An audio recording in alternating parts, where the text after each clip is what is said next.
em gọi anh bằng tiếng yêu thương, nhớ nhung trong lập lành bình minh, hoa theo mây tựa như thước phim chiếu lên khung trời riêng mình, cho dù ta lạc mất. 我阳下我迎芬芳，是谁家的姑娘？我走在了那座小桥上，你抚琴奏忧伤。 Trái đất là tròn, trống mà không khí là con gặp em. I love you baby. Phố xa đêm ai vô tình thôi cũng về, là một thằng con trai nghèo như anh, màu trắng đôi bàn tay, chiều nay không say vậy uống cho vui đầy, rồi mình kể nhau nghe chuyện đêm mưa tràn phố mà che. Phố xa đêm ai vô tình thôi cũng về, để anh hát cho em nghe những giai điệu ngân vang.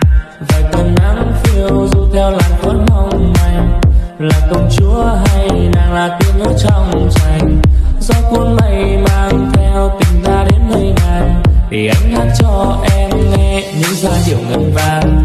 Nàng ơi em có muốn theo anh ta về chốn phương xa, về một nơi yên bình mà chỉ có đôi ta, loa khẽ đong đưa trên cành cây chốn xa xăm.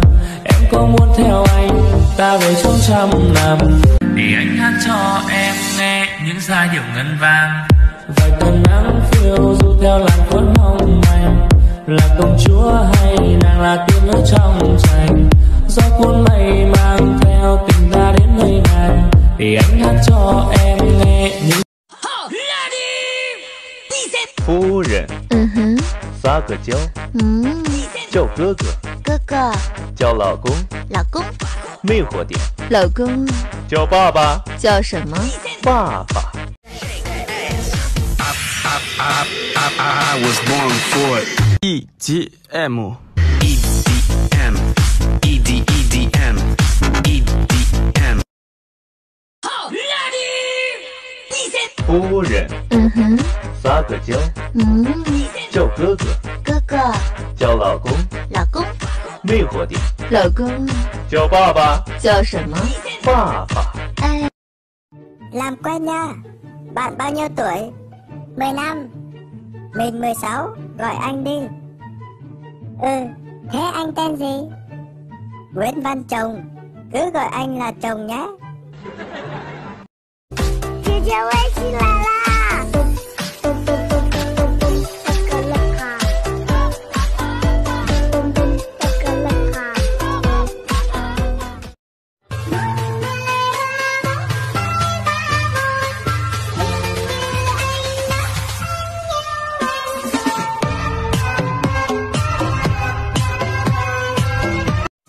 Mặt vì lai thật xinh gái, mái tóc hơi dài, người xinh thế này liệu rằng đã có bạn trai?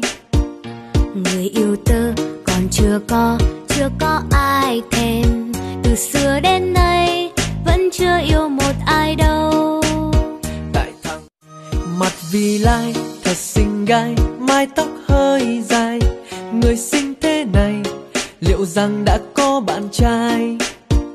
Người yêu tớ còn chưa có ai.